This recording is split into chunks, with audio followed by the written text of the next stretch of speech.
Funding for Off 90 is provided in part by the Minnesota Arts and Cultural Heritage Fund and the citizens of Minnesota.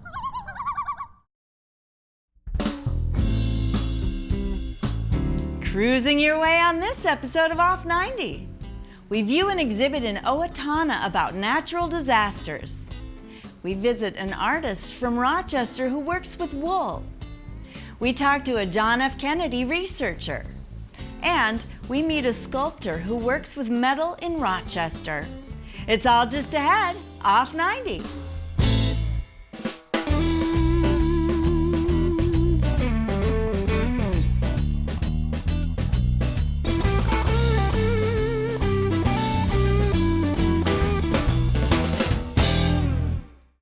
Hi, I'm Barbara Keith. Thanks for joining me on this episode of Off 90. April showers bring May flowers. Spring is a beautiful time of year in Minnesota, but it can also be one of the most dangerous. The Steele County Historical Society hosted an exhibit called Minnesota Disasters, Stories of Strength and Survival. We learn about grasshoppers, fires, floods, and the torrid winds of the 1967 tornado outbreak in southern Minnesota. Minnesota Historical Society has, probably half a dozen traveling exhibits. The leading reason to have a state exhibit is it challenges the County Historical Society to explore their role in the same story. So in the case of Minnesota disasters, the state exhibit talks about the grasshopper plague or the collapse of I-35 or a big fire in northern Minnesota. We had at least 4 major systems of tornadoes go through here. So a few of the panels of our exhibit show the maps and then show some of the destruction of those same tornadoes. 1967 probably being the worst of all of those tornadoes. My name is Gary Johnson. This is Judy Johnson, my wife, and we live in Allendale, Minnesota. He's a barber. We went to a barber convention in Hopkins, Minnesota for the day. And her parents were babysitting for us. As the day was drawing to an end, a secretary was coming down through the hallways looking for a Gary Johnson. She had a note, Gary Johnson, Gary Johnson. She finally found me, and the note read, it was from the Owatonna Police Department, come home, your house is on the highway. Call this number. Well, I pictured the house to be over on the highway, intact. Little did I know that it ended up 3 feet high, smashed down from shoulder to shoulder. So then the telephone number was the Hopkins Police Department. And when I called that's when they told me that yes, there had been a tornado and your house had been destroyed. And I says, any injuries? And they says, none known, which was the thing to say over the phone. We were driving down the highway. We had the radio on. We kept hearing reports all along different places in Minnesota and Iowa that had gotten hit by a tornado.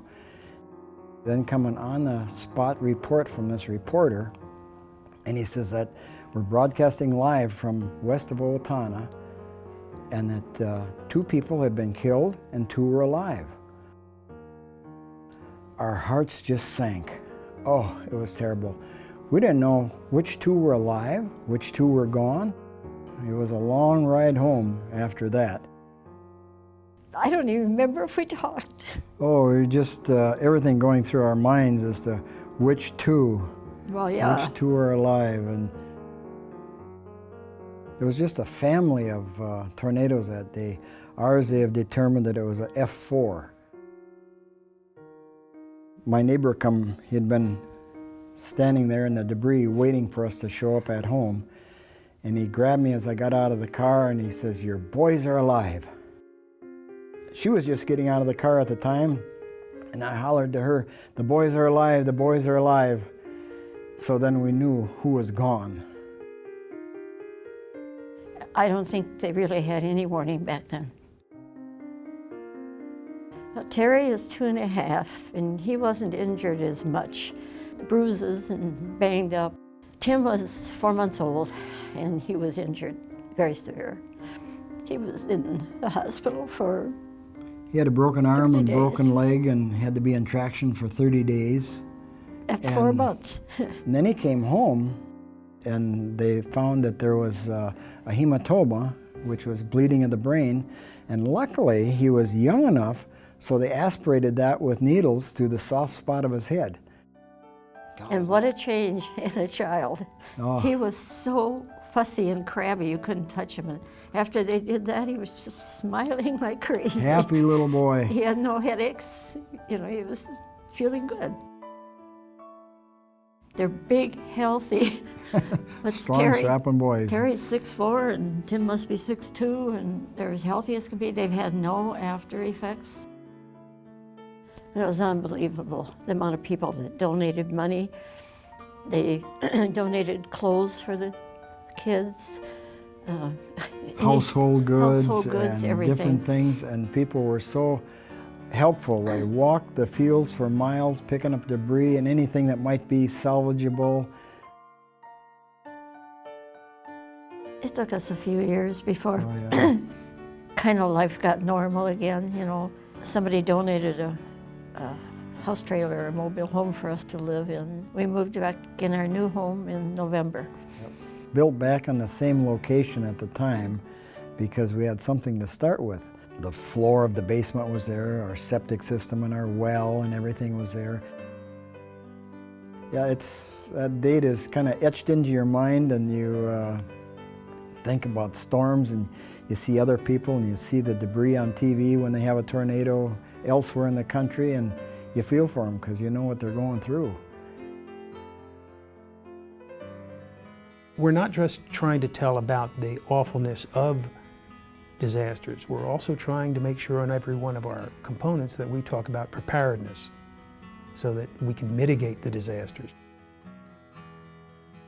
The value of the history of, and particularly of the disasters exhibit, is that, to paraphrase a statement made otherwise, is that we not repeat those parts of history that you shouldn't repeat. Our national weather forecasting efforts has gotten so much better. Our organizations such as Skywarn has gotten so much better. And we have learned that as tragic as it is for a tornado to hit, the reports are more often no loss of life. We've learned from history, and we've gotten better. So the kids usually walk out of that exhibit saying, wow. I mean, the eyes have really widened. It's making an impression. They're asking each other, do you have something in your basement in case of a tornado? And that's the point of the exhibit.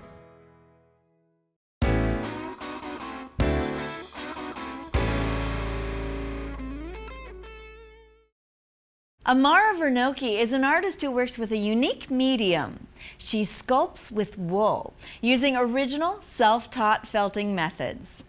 Amara feels that the sensory-seeking needs of a person are a component that is missed among contemporary art pieces, and she seeks to create art that anyone can interact with visually and tactily in order to see it with their fingers.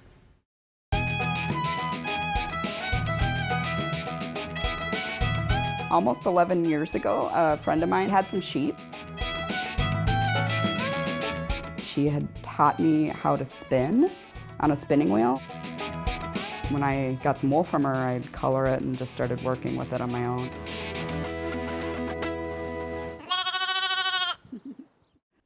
I am Amara Vercnocke. I more commonly go as Amarama, and I am a fiber artist.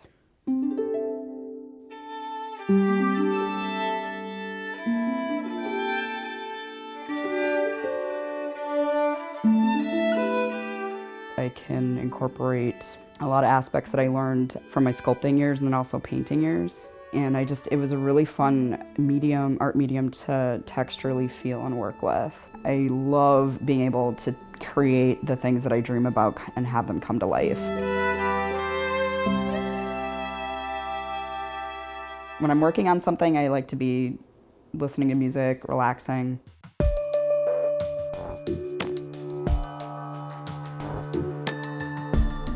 Just kind of be in that meditative circumstance. I like to see how the colors will blend and work in different lighting as well.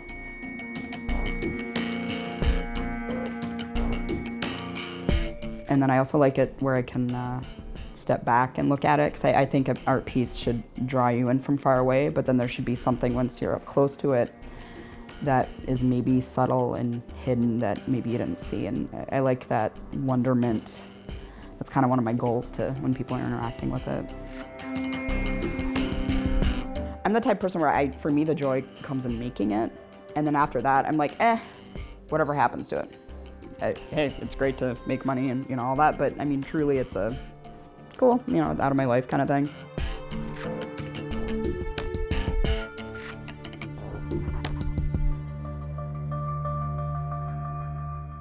I think my most favorite piece that I've made has been the first real large needle felted project. It's a piece that involves multiple faces. That one to me was important because the first time I became a parent, it was really daunting, the whole concept of how in society, each individual, you have to be kind of many things, whether it's your persona, your job, if someone's a parent, a son or a daughter, just many different aspects. And that was one of the things that I was trying to capture in that piece. And it's a piece where the faces overlap onto each other. And it was the first time I'd made a three-dimensional kind of a wool relief that people could touch and interact with. It took a lot of hours, but it was, I think, one of the first fine art needle felted pieces I'd made.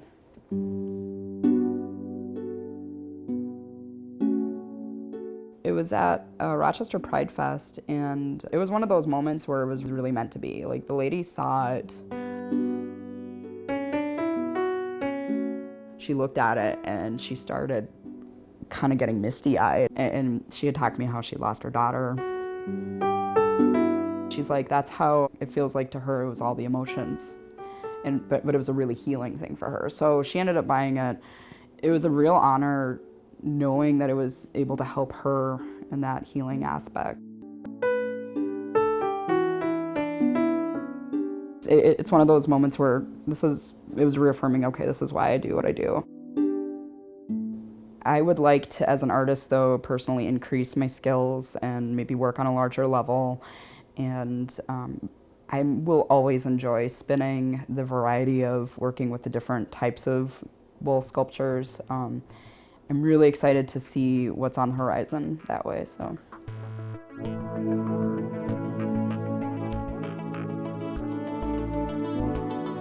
There are artists out there that do similar stuff that I do, just like painters. Each one has their own unique touch and style. And something that I'm personally trying to do is bring needle felting wool sculptures into an art form that's more of a fine art. I hope it actually helps people realize that fiber arts can be a fine art form, and that I really hope it also at the same time, because it's not a very well known about art form, that maybe it'll increase people's awareness and want to try and make their own soft sculptures and see what kind of things they can make from wool needle felting as well.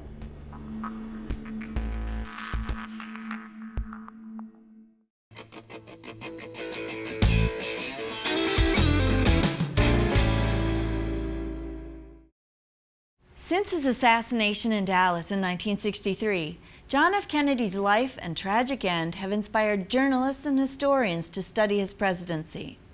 Numerous theories abound concerning how and why JFK was murdered. Ever since he was a boy, Rick Anderson has been one of those people fascinated with the president. We talked with Rick to find out what he had to say about the subject. There has been an attempt, as perhaps you know now, on the life of President Kennedy. He was wounded in an automobile driving from Dallas Airport into downtown Dallas, along with Governor Connolly of Texas. They've been taken to Parkland Hospital there, where their condition is as yet unknown. We have not been told their condition at Dallas. When I first heard about President Kennedy's assassination, it was in elementary school, and the teacher turned on the radio about 1:45, And we heard CBS News radio speak about the president's been shot, and it's very serious. And shortly thereafter, we found out the president had died. From Dallas, Texas, the flash, apparently official, President Kennedy died at 1 p.m. Central Standard Time. It made an indelible mark on me as well as many other millions of Americans in our country. The president would make a trip to Dallas on November 22nd, and they had a tremendous welcome at the airport. They got in the cars, and the motorcade proceeded down Mockingbird Lane into Lemon Avenue and into downtown.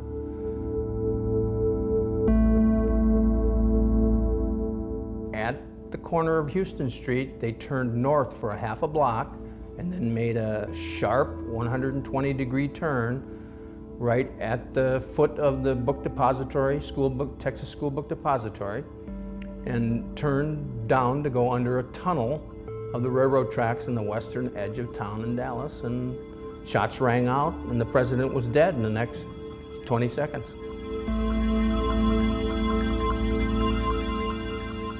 I guess I always thought there might be something more to it.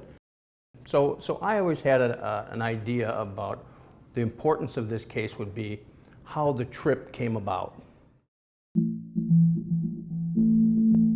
Jerry Bruno was told about the trip on October 23rd, and he flew down a few days later. He was advancing the entire Texas trip, and so his last stop was Dallas.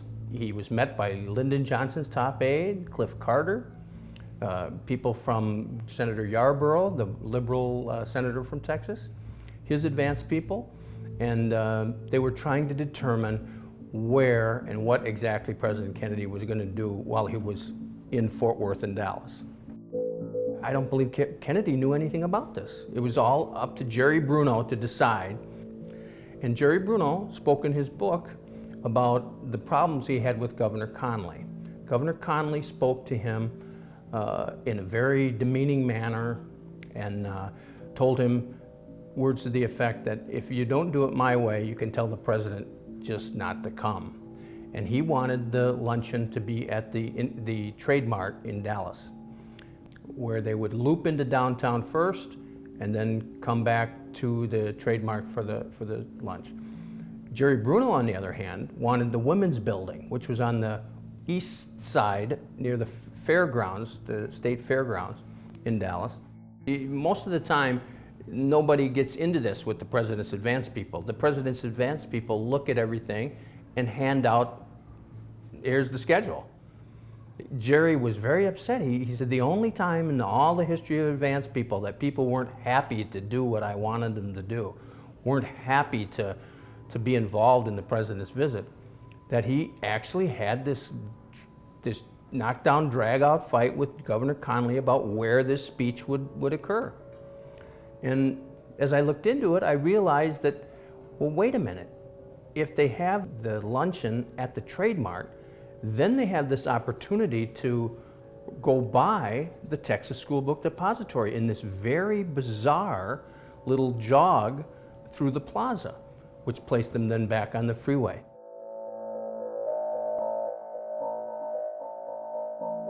Johnson always maintained after the assassination that he had nothing to do with the trip. He's on some of the presidential recordings, speaking to his top aides, and they're actually going through line by line certain passages in the William Manchester book, which was a Kennedy family authorized biography of the assassination.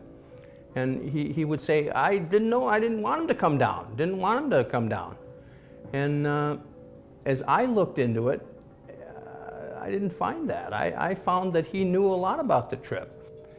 So the FBI had dug up this newspaper article from the Dallas Morning News that spoke of Lyndon Johnson speaking of a Kennedy trip to a luncheon in Dallas and a dinner in Houston, and spoke about it in April 23rd. Connally and Johnson maintained, of course, after Kennedy was dead and not able to say anything differently, but they maintained that President Kennedy was trying to come to Dallas, wanted to come to Dallas, wanted to get some dinners together.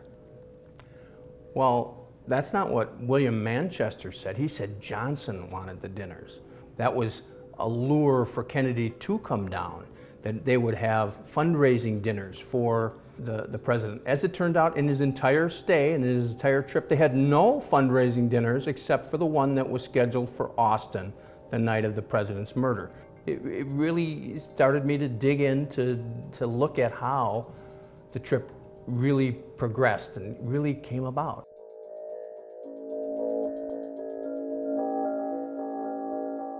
Then I was fortunate in 1975 to be reading one of the Secret Service reports by one of the Secret Service advance men, Win Lawson, and he mentioned a man from Minnesota, and he mentioned Jack Peterbaugh. He was the political advance man for the trip, something that Jerry Bruno had not mentioned in his book, nor had I been aware of, but in the Secret Service reports, which were declassified years later. How the president's motorcade landed right outside the place where the assassin worked is one of the great mysteries of this case. And it was really never looked into. Each person, as I found out, Jerry Bruno, Jack Peterbaugh, Win Lawson, they all had their own story, but they never talked to each other about it. I think, like so many of the people that were involved in this, they had their role or what they did, and then they just suffered for many years where they never spoke to people about it. So piecing together each one of their stories is quite an amazing story, and it's never been told.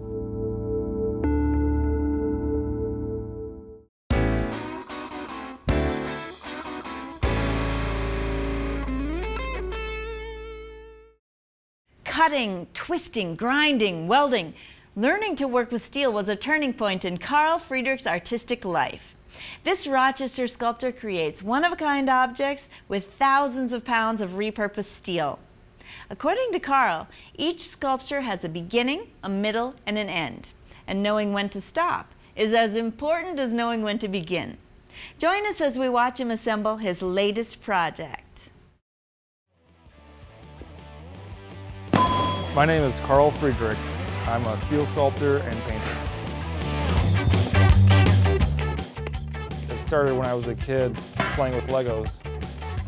I was 3 years old. I could barely walk, and all I wanted to do was just put things together and draw and create something.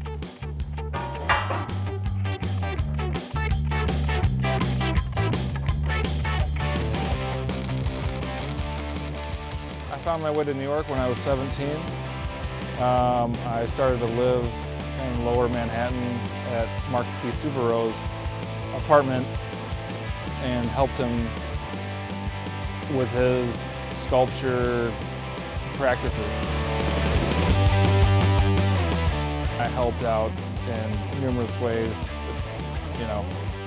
grinding, rigging, welding, torch work that wouldn't be recognizable on the sculptures, but just to facilitate him. He was very hands-on. After 12 years of New York City, I found myself longing to kind of get back to fresh air, food that I could prepare myself, just a lot less of a chaotic lifestyle. I find the studio space that I have here was just not possible in New York City. Sometimes sculptures will emerge from the pile,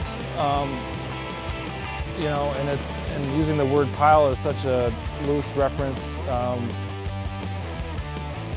Sometimes I feel like I want to work in one type of material, pipe or I-beam or box tube or plate, and it's something that I really try to work subconscious on my materials or in my practice of making sculpture, I really don't want to think about it. I want to let it happen as much as possible.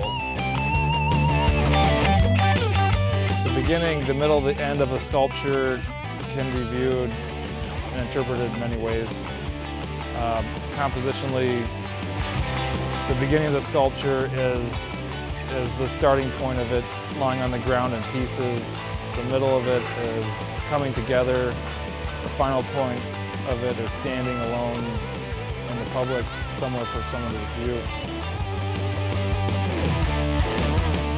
When a sculpture is finished, it should say, stop messing with me. Leave me alone, I'm good. I'm alive, I'm living. Go on to the next one.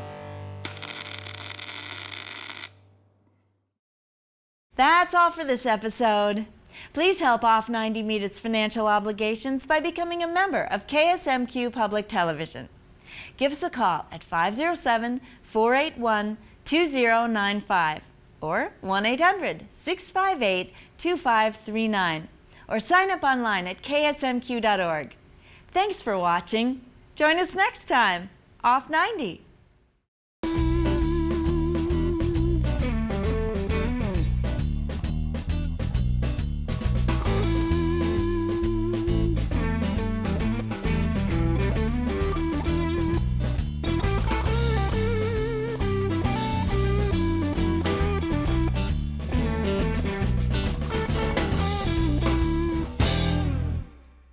Funding for Off 90 is provided in part by the Minnesota Arts and Cultural Heritage Fund and the citizens of Minnesota.